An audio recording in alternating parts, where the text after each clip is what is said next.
The first thing I do is like saying hello to you. I was in Miami, Florida, and then I was in New York City. So I got to see a bit of the East Coast and Florida.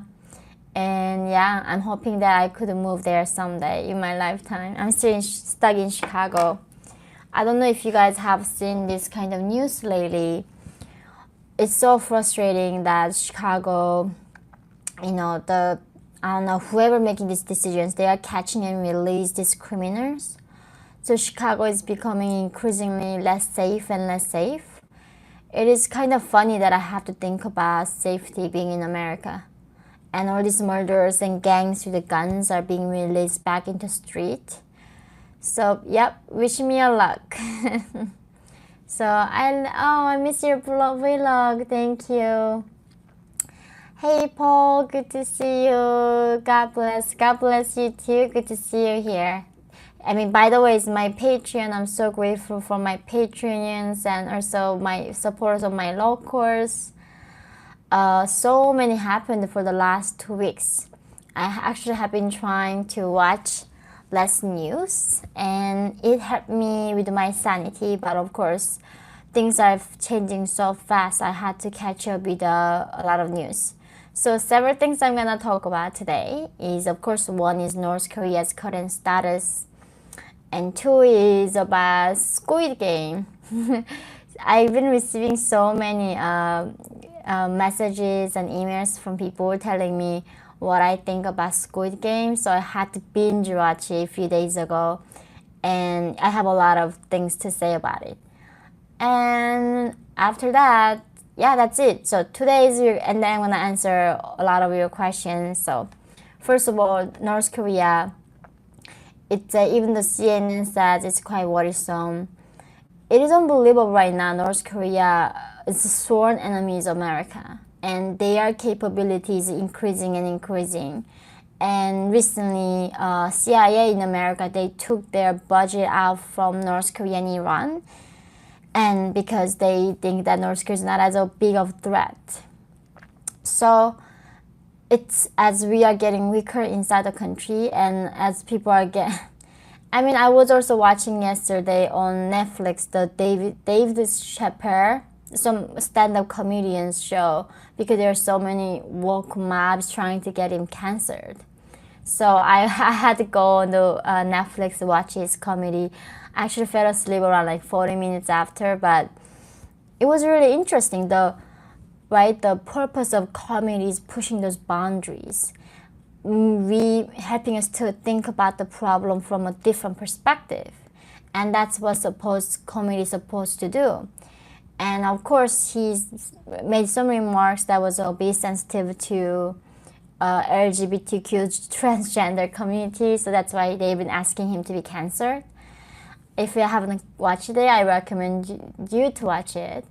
And then also, of course, North Korea is doing this crazy missile test, and they are openly saying that their main threat is America, and they are going to attack America.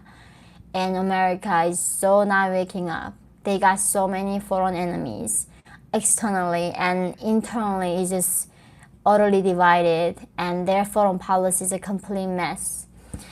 And Chicago is getting worse and worse when it comes safety-wise. So we need a lot of hope.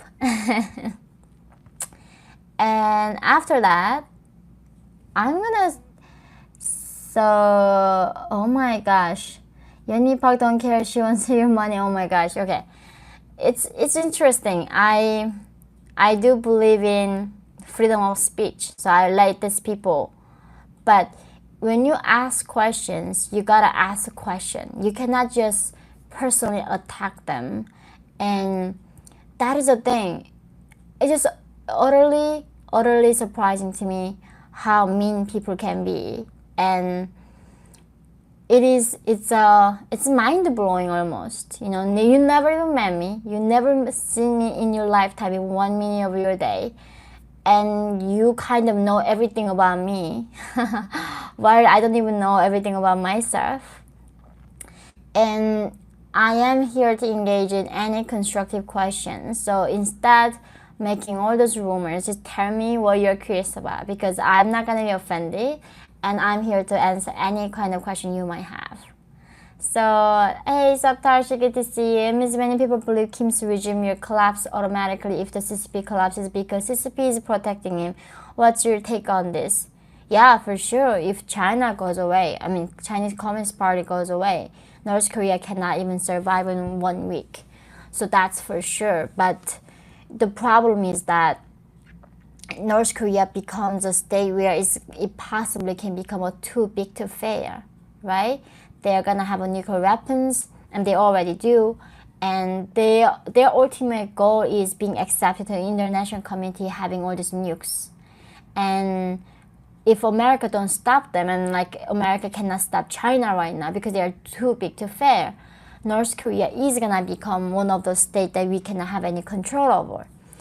And it's gonna be a huge mistake for the US, because while still there's a time, we need to step up and fighting against our enemies, because their job is killing all of us.